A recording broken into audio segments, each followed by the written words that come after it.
Everyone, welcome back to लक्ष्य academy. आप सभी का स्वागत है हमारे इस प्लेटफॉर्म पे। देखिए, जितने भी स्टूडेंट्स कंटिन्यू कर रहे हैं क्लास को, उनको पता होगा कि यहाँ पे हम दो शिफ्ट्स में क्लासेस लेते हैं, एक मॉर्निंग की और एक आपकी इवनिंग की। मॉर्निंग में थ्योरी हम करते हैं और इवनिंग में क्या है आपका मॉक टेस्ट लेते हैं उन्हीं सब चीज़ों का जो हमने जो कॉन्सेप्ट हमने किए हैं, और उसके अलावा कुछ एक्स्ट्रा कॉन्सेप्ट्स हम उसका मॉक टेस्ट ले लेते हैं, है ना, सो दैट कि आपको पता चले कि आपकी प्रिपरेशन कैसी चल रही है। तो ये मॉक थर्ड है हमारा। उसके साथ ही जो भी स्टूडेंट फर्स्ट टाइम इस चैनल पे आए हैं, डिस्क्रिप्शन बॉक्स में आपके एक लिंक गिवन है ना, वहां से जाके आप हमसे कनेक्ट हो जाएंगे सो दैट कि आपको क्लास की जो भी पीडीएफ्स वगैरह हैं, जो भी इन्फॉर्मेशन है वो रेगुलरली मिलती रहे। डिस्क्रिप्शन बॉक्स में आपके लिंक गिवन है, वहां से जाके आप हमसे जुड़ जाएंगे, हमसे कनेक्ट हो जाएंगे, है ना।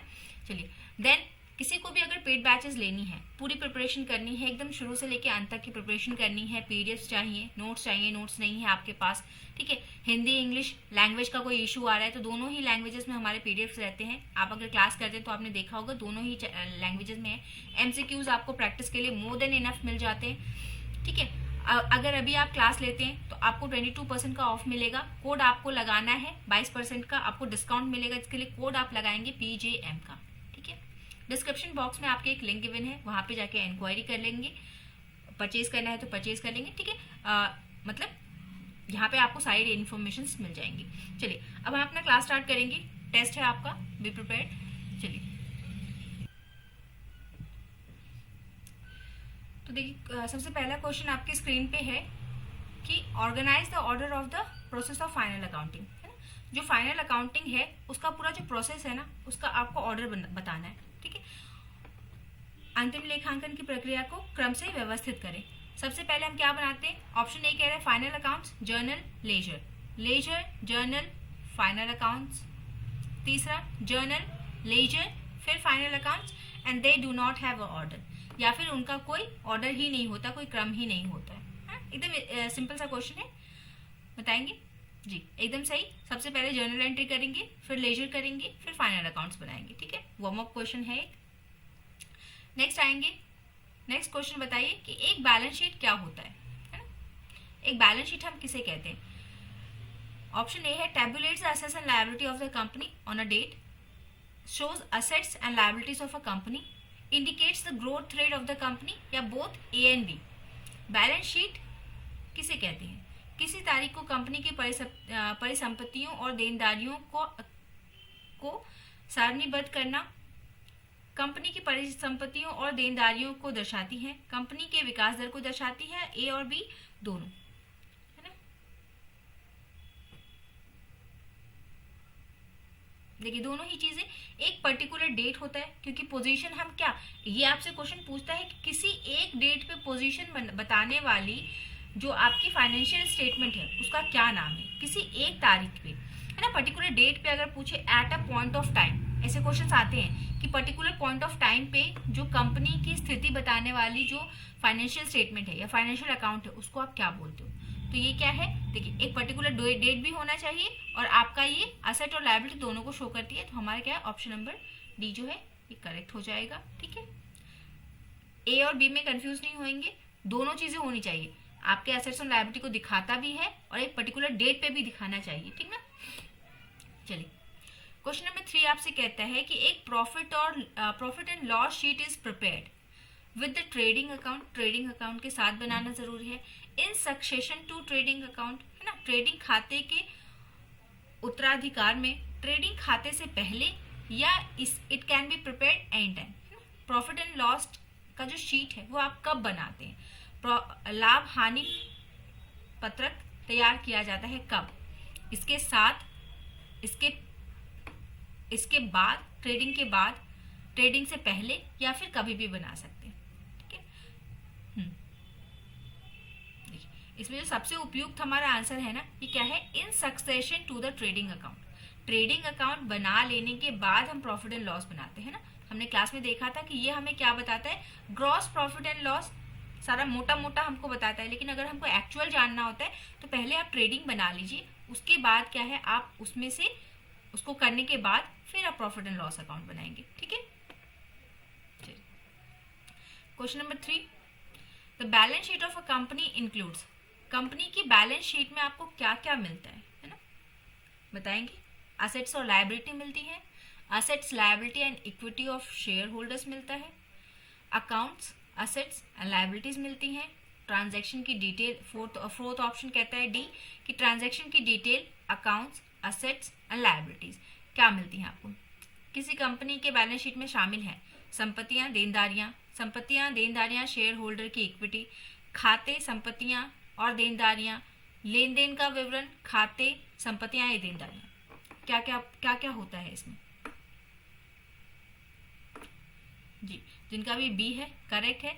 इसमें हम दिखाते हैं सिर्फ 3 चीजें, कैपिटल, असेट्स एंड लायबिलिटीज। ठीक है, तो ये हो गया असेट्स, लायबिलिटीज और कैपिटल ही आपका क्या है, इसी को आप इक्विटी ऑफ शेयर होल्डर बोल दे, ओनर्स इक्विटी बोल दे, कैपिटल बोल दे। ठीक है, सिर्फ इक्विटी बोल दे। ये सारी चीजें क्या दर्शाती हैं आपकी, कैपिटल।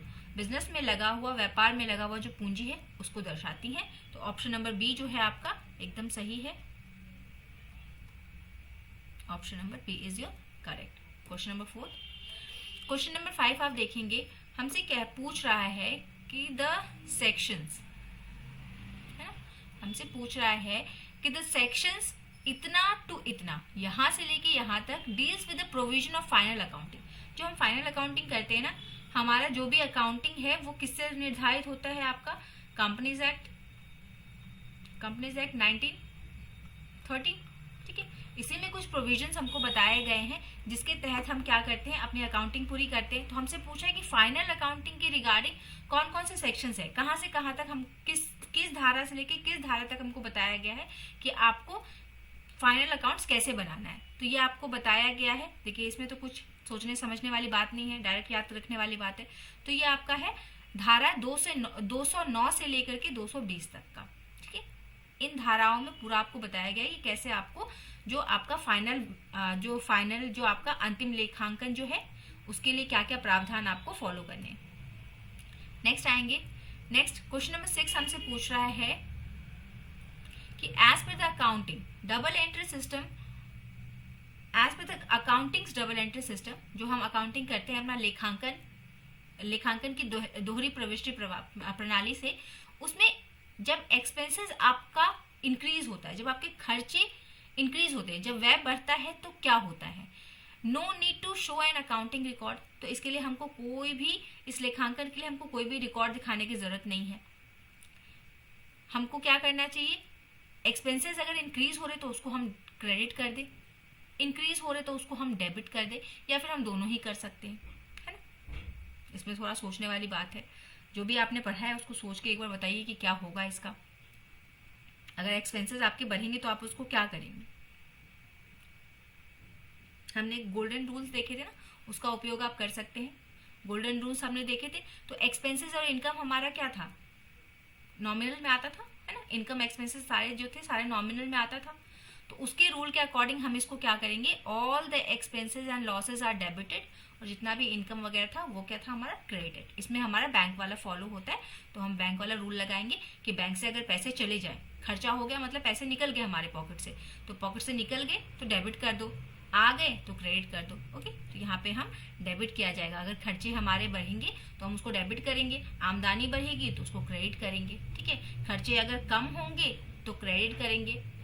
ओके, तो इस हिसाब से आप याद रखेंगे इसको थोड़ा। कह रहे हैं when the liabilities decreases, question number 7 हमसे कह रहा है अब कि व्हेन द लायबिलिटी डिक्रीजेस और रिड्यूस, अगर हमारी देनदारियां कम होती हैं, रिड्यूस होती हैं, इट इज रजिस्टर्ड ऑन, तो इसको हम किस तरफ दिखाएंगे। ठीक है, डेबिट साइड और left side of the account, credit side और right side of the account, debit side और right side of the account, या क्रेडिट साइड और left side of the account. ठीक है, जब कोई देता कम, जब देताएं कम या कम हो जाती हैं तो हम क्या करते हैं। ठीक है, आपको बताना है इसका आंसर।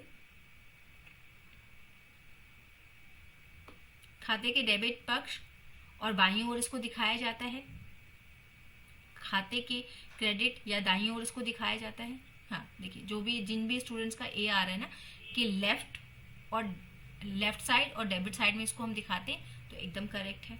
ओके, ये क्या है, देनदारियां हमारी लेफ्ट साइड में होती हैं और डेबिट साइड में आती हैं। ठीक है, जब भी वो कम होती हैं, ज्यादा होंगी तो उल्टी साइड चली जाएंगी। देखिए, रिलेटेड क्वेश्चन है, when there is an increase in the capital by an amount, जब हमारा कैपिटल बढ़ता है तो उसको हम क्या करते हैं, आपको बताना है। ठीक है, सेम ऑप्शंस हैं, बताना है आपको।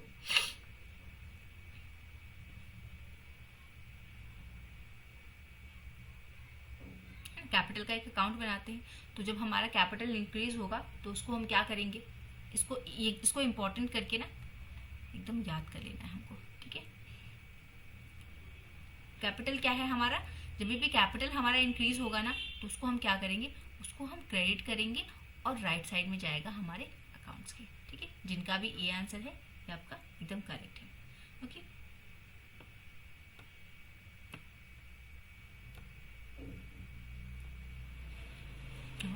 कुछ प्रिंटिंग मिस्टेक हो गई होगी। देखिए नेक्स्ट क्या है आपका, क्वेश्चन नंबर 10 है, कहता है what kind of expenses are paid from gross profit. Important, again important question, कि जो हमारा जो ग्रॉस प्रॉफिट होता है उसमें से हम कौन कौन से खर्चे हम दे सकते हैं। सेलिंग एक्सपेंसेस आप दे सकते हो, फाइनेंशियल एक्सपेंसेस आप दे सकते हो, जनरल एक्सपेंसेस दे सकते हो, या फिर सारे ही एक्सपेंसेस आप ग्रॉस प्रॉफिट में से दे सकते हो।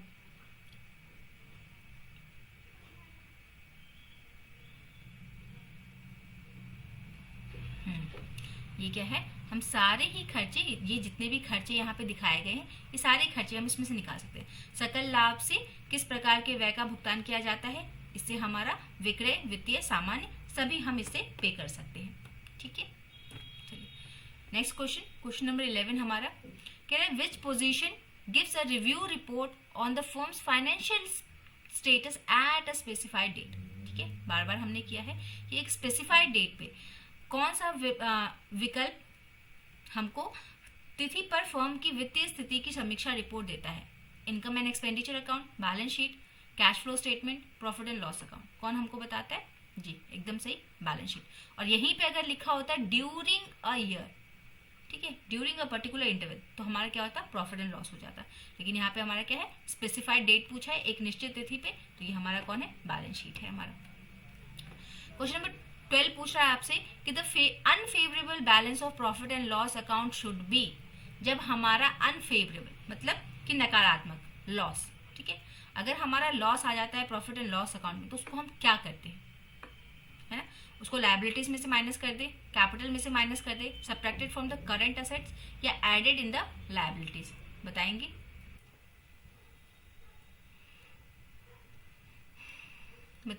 ये क्या है, subtracted from the liabilities, subtracted from the capital, current asset से हटाएंगे या एडेड इन द लायबिलिटी, है ना।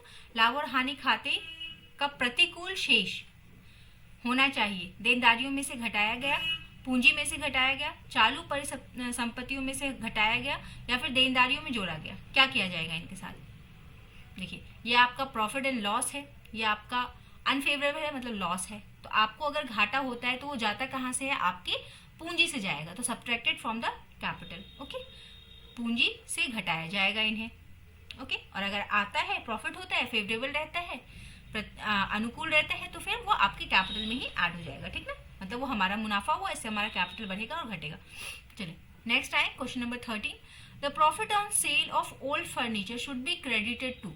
हमने क्या किया, हमने हमारा एक पुराना फर्नीचर था बिजनेस का, उसको हमने बेच दिया, उसको बेचने पे आपको कुछ प्रॉफिट होता है, तो उसको हम कहाँ क्रेडिट करें, ट्रेडिंग में, प्रॉफिट एंड लॉस में, मैन्युफैक्चरिंग में, मैन्युफैक्चरिंग अकाउंट में, या ऑल ऑफ द अबव, सब जगह पे इसको क्रेडिट कर दिया जाए। कहाँ करेंगे आप इसको,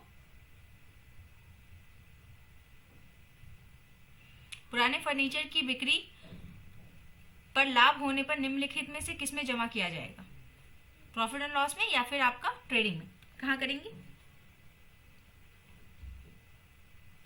देखिए ये क्या है आपका, जी जिनका भी प्रॉफिट एंड लॉस अकाउंट आ रहा है ना, ये एकदम सही है, क्यों, क्योंकि यहाँ पे कह रहे हैं कि कोई पुराना फर्नीचर था जिसको बेचा गया, है ना, कंपनी फर्नीचर की खरीद बेच में काम नहीं कर रही है, कंपनी के पास कोई पुराना फर्नीचर था जिसको बेच दिया गया और उस पर प्रॉफिट हुई है, तो ये क्या है, इनडायरेक्ट इनकम है आपका, ठीक है। तो इनडायरेक्ट इनकम है तो कहाँ चला जाएगा, प्रॉफिट में। अगर ये डायरेक्ट होता, अगर ये बिजनेस आपका फर्नीचर्स का ही बिजनेस कर रही होती, फर्नीचर को खरीदने बेचने का, सेलिंग बैंक का, तो वो ट्रेडिंग में चला जाता, अदरवाइज ये प्रॉफिट एंड लॉस अकाउंट में जाएगा, ठीक है, लाभ हानि खाते में ही चला जाएगा आपका। Question number 14 and the second last question of the day, कह रहे हैं कैरिएज इनवर्ड इज शोन। आवक कैरियज को दर्शाया जाता है कहाँ? कैरियज इनवर्ड्स को आप कहाँ शो करते हैं? Debit side of the trading, debit side of the profit and loss account, asset side of the balance sheet, liability side of the balance sheet, कहाँ दिखाया जाएगा? देखिए पहली बात तो आप ध्यान देंगे कि कैरियज इनवर्ड क्या है? इनकम एक्सपेंस है ना, ऐसा तो नहीं है, इनकम और एक्सपेंस का तो नेचर नहीं है इसका, ये खर्चा या मुनाफा वाली चीज तो नहीं है। अगर खर्चा या मुनाफा वाली चीज है तो ये बैलेंस शीट में कभी नहीं जाएगा, है ना ही एसेट ना ही लायबिलिटीज में। तो ये क्या है आपका कैरियज इनवर्ड से? इनवर्ड से आप क्या समझते हैं? हाँ जी, जो भी इसका आंसर, जो भी स्टूडेंट्स ए दे रहे ना, इज एब्सोल्युटली करेक्ट कि कैरियज इनवर्ड जो है ये आपका debit side of the trading account जाएगा, ठीक ना, डेबिट साइड में जाएगा आपका, ट्रेडिंग खाते के डेबिट पक्ष में इसको दिखाया जाएगा। Last question of the day, question number 15 कि income tax paid by a soul trader on his business income should be, ठीक है, एकल व्यापारी द्वारा अपनी व्यावसायिक आय पर दिया जाने वाला आयकर कहाँ जाएगा?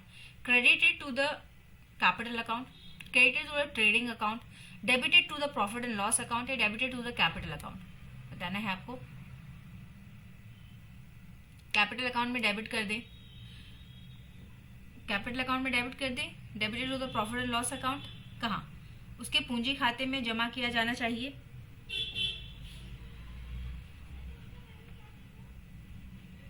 पूंजी खाते में डेबिट या क्रेडिट करें, ट्रेडिंग में क्रेडिट करें या डेबिट करें हम इसको प्रॉफिट एंड लॉस में? बताइएगा। देखिए ये इनकम टैक्स पे किया गया एक तरीके का खर्चा है ना, हमारे यहाँ से कुछ चला गया है ना, हमारा खर्चा हो गया, लॉस एक तरीके का। तो ये क्या है आपका डेबिट होगा to the profit and loss account. अभी हमने देखा भी था परफॉर्मा जो देखा सुबह की क्लास में, उसमें हमने देखा जो टैक्सेस है, ठीक है, वो एक तरीके के एक्सपेंसेस हैं और डेबिट होते हैं। और कैसे एक्सपेंसेस हैं? इनडायरेक्ट एक्सपेंसेस हैं, तो ये कहाँ जाएंगे? आपके प्रॉफिट एंड लॉस अकाउंट के डेबिट में चले जाएंगे, ठीक है। देखिए ये कुछ आपके 15 क्वेश्चंस थे एमसीक्यू के फॉर्म में। कुछ न्यूमेरिकल्स आप सॉल्व कर लेंगे, हमने पहले भी बात की थी कि दिन में जो आपको दिया है वो होमवर्क कर लेंगे आप, और थोड़ा सा रिवीजन और कर लेंगे। अगर सारी चीज़ें अगर आ गई हैं, सब एकदम सही हो गया है, तब तो बहुत अच्छी बात है ना। अगर कुछ रह गया है तो रिवीजन कर ले, ठीक है। तब तक के लिए इतना ही रखते हैं। Thank you everyone, have a nice and wonderful day. मिलते हैं अगले सेशन के साथ, ठीक है। पार्टनरशिप के कुछ कॉन्सेप्ट्स को करेंगे। अब नेक्स्ट जो हमारी क्लास होगी वो पूरी पार्टनरशिप पे होगी, ठीक है। कोशिश करेंगे कि शॉर्ट में आपको पूरी क्लास का ओवरव्यू दे दिया जाए और फिर उसका टेस्ट ले लिया जाए, ठीक है। चलिए, thank you everyone, have a nice and wonderful day.